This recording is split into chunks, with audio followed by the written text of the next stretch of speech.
जनपद पंचायत रीवा की अध्यक्ष संगीता राजेश यादव के खिलाफ जनपद सदस्यों का असंतोष खुलकर सामने आ गया। मंगलवार को 22 जनपद सदस्य कलेक्ट्रेट कार्यालय पहुंचे और जनपद अध्यक्ष के विरुद्ध अविश्वास प्रस्ताव प्रस्तुत किया। जनपद सदस्यों ने आरोप लगाया है कि पिछले 3 वर्षों के कार्यकाल में जनपद अध्यक्ष एवं उनके पति द्वारा मनमाने तरीके से विकास कार्यों और योजनाओं में करोड़ों रुपए का बंदरबांट किया गया है। सदस्यों का कहना है कि जनपद पंचायत के संसाधनों और योजनाओं का लाभ चुनिंदा एवं चहेती पंचायतों तक सीमित रखा गया, जबकि अन्य पंचायतों की लगातार उपेक्षा की गई। सदस्यों ने यह भी आरोप लगाया है कि जनपद पंचायत का संचालन अध्यक्ष के बजाय उनके पति द्वारा किया जा रहा है और अधिकांश निर्णय उन्हीं के प्रभाव में लिए जाते हैं। इससे निर्वाचित जनपद सदस्यों की भूमिका प्रभावित हो रही है तथा पंचायत व्यवस्था की पारदर्शिता पर सवाल खड़े हो रहे हैं। कलेक्ट्रेट पहुंचे जनपद सदस्यों ने जिला प्रशासन से मांग की है कि अविश्वास प्रस्ताव पर नियमानुसार शीघ्र कार्रवाई कर विशेष सम्मेलन बुलाया जाए ताकि जनपद पंचायत में व्याप्त कथित अनियमितताओं की जांच हो सके और लोकतांत्रिक प्रक्रिया के तहत निर्णय लिया जा सके। इस घटनाक्रम के बाद जनपद पंचायत रीवा की राजनीति में हलचल तेज हो गई है। अब सभी की निगाहें जिला प्रशासन की आगामी कार्रवाई और अविश्वास प्रस्ताव की प्रक्रिया पर टिकी हुई है।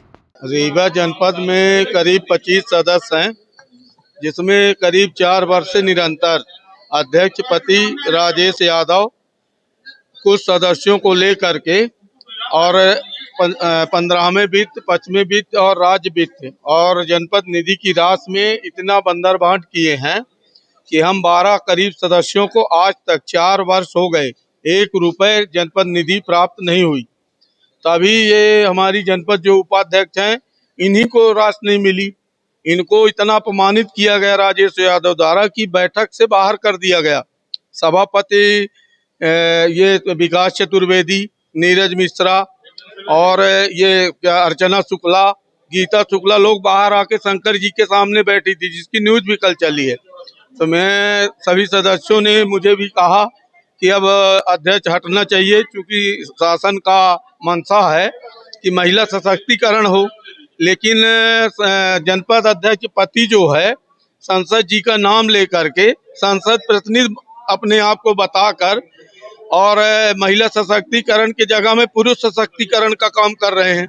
तो हम लोगों ने जनपद अध्यक्ष ये संगीता राजेश यादव। मामला एक्चुअल में ये है कि अभी सामान्य सभा सामान्य प्रशासन की बैठक थी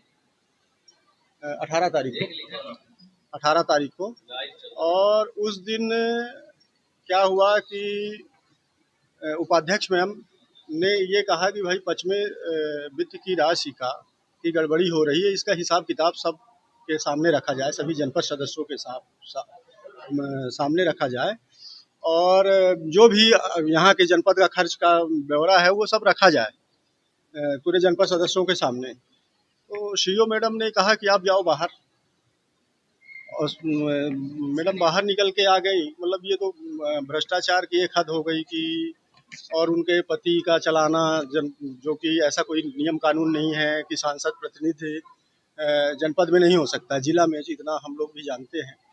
और अच्छा, वो किस हैसियत से बैठते हैं अध्यक्ष के पति की? वो सांसद प्रतिनिधि के हिसाब से बैठते हैं। बताया जाता है कि सांसद, अब हमारे पास तो लेटर वोटर नहीं है, वो ये तो ऐसे भी नियम का उल्लंघन है कि पति तो होना ही नहीं चाहिए। प्रतिनिधि भी अगर हो तो दूसरा हो सकता है, लेकिन पति को हमारे हिसाब से नहीं होना चाहिए। सुनील चतुर्वेदी, जनपद उपाध्यक्ष।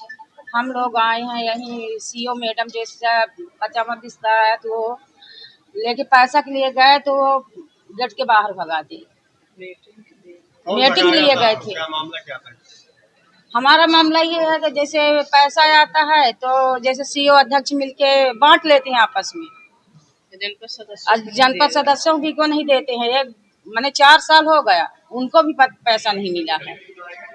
किस बात का पैसा है? क्या कौन सा पैसा? ग्रामीण क्षेत्र में काम करवाने की 5वें वित्त का पैसा है, विकास कार्यों के लिए जो पैसा। हाँ, वही पैसा आता है तो नहीं देते हैं। सभी वो लोग अपने उसमें बांट लेते हैं, अब पैसा का पता ही नहीं चलता।